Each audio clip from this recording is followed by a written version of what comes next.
তাই কোনোবা ধৰচোন তাই কোনোবা বুজাই দেচোন আপুনি মোক ইমান কামুৰি আছে কিয় হে আপোনাৰ মই কি হয় তেনেকৈ নকবি মই মৰি থাকিম তই মোৰ আশা ভৰসা তই মোৰ চিঞৰটো তই মোৰ কলি যা তই নাযাবি আচোন মই আপোনাৰ একো নহয় বুজিছেনে তোক আজি মই যাবলৈ নিদিওঁ ইমান দিন বিচাৰি ফুৰিছোঁ গাঁৱৰ মই সকলোকে কওঁ শুনিছানে পাই গ'লো আপোনাৰ কথা একো ধৰিব পৰা নাই আপুনি মোৰ কোন হয় বুজিছেনে তই এনেকৈ নকবি মোৰ কৰিছে তই বুজি পোৱা নাই তোক মই বহুত দিন বিচাৰি ফুৰিছোঁ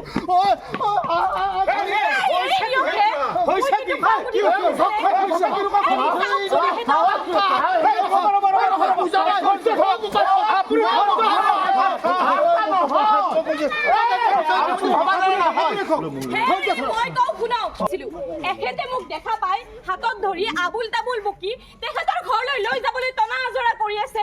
আপুনি কিয় নিব বিচাৰিছিল কিয় নিম তাই মোৰ জীয়াই থকা সম্ভৱ বুজিছনে ইমানটো মানে 2 বছৰ বয়সতে মাকে মোৰ কোলাত গুজি দি তাৰ নেউৰীয়াত পৰি থুকাই থাকিল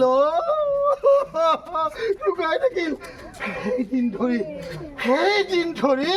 মই তাইক নিজে নাখাই তাইক খুৱাইছোঁ নিজে নিপিন্ধি তাইক পিন্ধাইছোঁ বহুত কষ্ট কৰি মই তাইক ডাঙৰ দীঘল কৰাইছোঁ সেইদিনা তাই মোৰ কাষৰ বিচনাখনতে শুই আছিল কিন্তু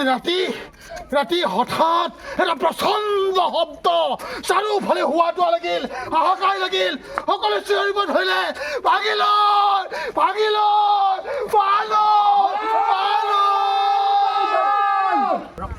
উদ্যোগজন মই নাজানো কিন্তু কৌশিক কলিতাৰ ক্ষেত্ৰৰ বিষয়ে মোক নিমন্ত্ৰণ দিছে মই বৰ সুখ অনুভৱ কৰিছোঁ আৰু তেখেত সমন্বিতে ডক্টৰ সংগীতা শৰ্মা তেখেতসকলৰ যি লক্ষ্যৰ যি উদ্দেশ্য মই মই ধন্যবাদ জ্ঞাপন কৰিছোঁ যথেষ্ট সংখ্যক মই বয়োজ্যেষ্ঠ মানুহ দেখিছোঁ মহিলা দেখিছোঁ মই আপোনালোকক ধন্যবাদ জ্ঞাপন কৰিছোঁ আৰু সঁচা অৰ্থত আজিৰ পৰা 4 বছৰ 5 বছৰ আগত পানীগুছি ৰাজহ চক্ৰ যি কাৰ্যালয় এই কাৰ্যালয়টো সমগ্ৰ নলবাৰী জিলাৰ ভিতৰত এটা আটক ধুনীয়া কাৰ্যালয় আছে হয়তো ইয়াৰ বিষয়া কৰ্মচাৰী জানিব এটা আটক ধুনীয়া কাৰ্যালয় আছে আৰু এই আটক ধুনীয়া কাৰ্যালয়ত আজি শংকৰদেৱ শিশু নিকেতনৰ অতি মৰমৰ ছাত্ৰ ছাত্ৰীৰ উপস্থিতি যেন সেই 4-5 বছৰ আগৰ নান্দনিক পৰিৱেশ এটাৰ আকৌ উদ্ভাৱন কৰিছে হ'ব লাগে সেই বিষয়ে কৈছে মই বিশেষ নকওঁ পুলকদাৰ ভাষণৰ পৰা এটা কথা মনলৈ আহিছে যে এই ৰাজ্য চক্ৰৰ কাৰ্যালয়টোলৈ 4-5 বছৰ আগত মই কিন্তু সঘনাই আহিছিলোঁ সেই সময়ত শিল্পিকা বাইদেউ আহিছিল SDC বাইদেউ তেখেতে ইয়াৰ যি এটা নান্দনিক পৰিৱেশ কৰিছিল পুলকদাৰ বক্তব্য প্ৰকাশ পাইছে আৰু মই নিজে গৌৰৱ কৰিব পাৰোঁ সেই যিটো পৰিৱেশ সংবাদ মাধ্যমত প্ৰথম প্ৰকাশ মই কৰিছিলোঁ শিল্পিকা বাইদেউৰ আহ্বান মৰ্মে আৰু সেই বাতৰিটোৱে পিছত প্ৰতিখন সংবাদ গোষ্ঠীয়ে প্ৰকাশ কৰিছিল তেতিয়া নলবাৰী এইটো এটা লেখত ল'বলগীয়া নলবাৰী নহয় অসমৰ এটা লেখত ল'বলগীয়া ৰাজচক্ৰ হিচাপে পৰিগণিত হৈছিল মই আশা কৰিম এইবাৰ 4-5 বছৰ বিৰতি মূৰত কেইবাগৰাকী ৰাজচক্ৰৰ বিষয়ে ইয়ালৈ আহি গুচি গ'ল কিন্তু জনসম্পৰ্ক ৰক্ষা কৰি চলা নাছিল চাগে এইবাৰ আমি যিহেতুকে কৌশিকৰ জৰিয়তে হওক বা বাইদেউৰ অনুৰোধ হওক আমি ইয়াত উপস্থিত হৈছোঁ মই আশা কৰিম বাইদেৱে জনসম্পৰ্ক ৰক্ষা কৰি ৰাইজৰ অভাৱ অভিযোগবোৰ পূৰণ কৰিব এনেকুৱা এটা বিষয় সেই বিষয়টো আমি আগতীয়াকৈ গম নাপাওঁ ইয়াৰ কাৰণে আমি তৈয়াৰ হৈ থাকিব লাগিব মানে দুৰ্যোগ কেতিয়া ক'ত আহে কোনে গম নাপায় দুৰ্যোগে আগজাননী নিদিয়ে কিন্তু যোনটো আমাৰ প্ৰাকৃতিকভাৱে আমাৰ অসমৰ মেইন সমস্যা প্ৰধান সমস্যা বানপানীৰ সমস্যা সমাধানৰ কাৰণে আমি সকলোৱে নিজে নিজে সজাগ হৈ থাকিলে সময়ত আমি নিজকে লগতে ঘৰখনক লগতে সমাজখনক উদ্ধাৰ কৰিব পাৰিম। ইতিমধ্যে আমাৰ ক্ষেত্ৰ বিষয়া কৌশিক কলিতাই আপোনালোকক জনাইছে যে এই বাটৰ নাটৰ উদ্দেশ্য বিশেষভাৱে আমাৰ যি দুৰ্যোগ আহে এই দুৰ্যোগৰ এখন সজাগতামূলক বাটৰ নাট হয়। আপোনালোক সকলোৱে জানে যে দুৰ্যোগ বিভিন্ন ধৰণৰ আছে, যেনে আমাৰ প্ৰাকৃতিক দুৰ্যোগ আছে, বানপানী, ধুমুহা ইত্যাদি, আৰু লগতে আমাৰ কিছুমান মানুহৰ দ্বাৰা কিছুমান দুৰ্যোগ হয়। সেইসকল এই যিমানখিনি দুৰ্যোগ আছে এই দুৰ্যোগত যাতে আমি সকলোৱে সতৰ্ক হওঁ, আমি যাতে এই দুৰ্যোগৰ সময়ত ধৈৰ্য আৰু সহনশীলতাৰে এই দুৰ্যোগটো অতিক্ৰম কৰিব পাৰোঁ। ইয়াৰ উদ্দেশ্যে আজি আমাৰ এই বাটৰ নাট আয়োজিত কৰা হৈছে, আৰু এই নাটৰ যোগেদি যাতে আমাৰ গোটেই ৰাইজে সজাগ হয় সেইখিনি মেইন আমাৰ উদ্দেশ্য।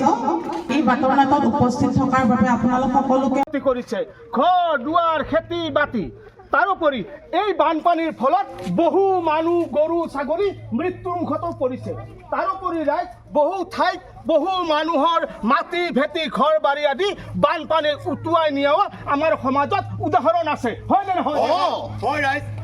বানৰ সময়ত অসুবিধা নোহোৱাৰ কাৰণে আমি সকলোৱে দমকলৰ উচ্চতা বৃদ্ধি কৰিব লাগে। আমি আমাৰ কুৱাত অতিৰিক্ত ৰিং বহুৱাই ল'ব লাগে। খোৱা পানী বীজাণুমুক্ত কৰিবলৈ ক্লৰিন বা হেল'জেন টেবলেট ব্যৱহাৰ কৰিব লাগে। পৰিষ্কাৰ বাচনত পানী 20 মিনিট উতলাইহে খাব লাগে। সদায় খোৱা বস্তু ঢাকনি ব্যৱহাৰ কৰিব লাগে, আৰু সকলো সময়তে সকলো বস্তু ব্যৱহাৰ কৰিব পৰাকৈ সাজু কৰি ৰাখিব লাগে। গতিকে ৰাইজ মনত ৰাখিব, আমি সকলোৱে সজাগ আৰু সচেতন হৈ থাকিলে বিভিন্ন দুৰ্যোগৰ পৰা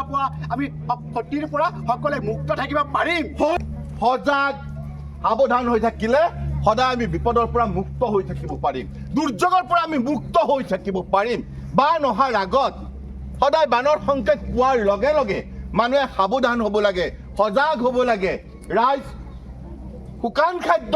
ঔষধ, বিশুদ্ধ পানী লৈ বান অহাৰ সংকেত পালে ঔষ ঠাইলৈ গমন কৰিব লাগে। গৰুৰ খাদ্য গৰুসহ নিৰাপদ ঠাইত সুৰক্ষিত কৰিব লাগে। ৰাইজ এনেবোৰ দুৰ্যোগে যাতে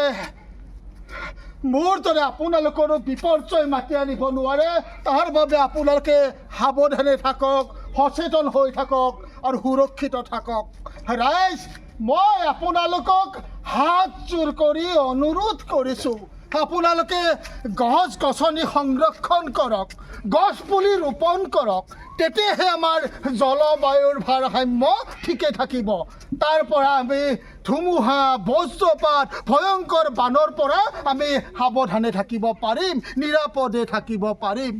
গতিকে ৰাইজ আৰু এটা কথা, আমাৰ নলা নৰ্দমাত প্লাষ্টিক জাবৰ জোঁথৰ পেলোৱাৰ ফলত কৃত্ৰিম বানৰ সৃষ্টি হৈ আমাৰ সমাজখনক বহুতো সমস্যাত পেলাইছে। গতিকে এনেবোৰ সমস্যাৰ পৰা পৰিত্ৰাণ পাবলৈ হ'লে আপোনালোকে প্লাষ্টিকৰ ব্যৱহাৰ বৰ্জন কৰক, জাবৰ জোঁথৰ য'তে ত'তে নেপেলাব, আৰু জলাশয়বিলাক পুতি নেপেলাব, আৰু তালৈ পানী যোৱা বাটটো বন্ধ কৰি নিদিব। নহ'লে প্ৰাকৃতিক বানেই হওক বা কৃত্ৰিম বানেই হওক, তাৰ ফলত আমাৰ সমাজখনৰ, আমাৰ পৰিয়ালটোৰ ভীষণ ক্ষতি হ'ব। যিকোনো খবৰৰ বাবে যোগাযোগ কৰক 7099017330 লগতে 7099017110 নম্বৰত।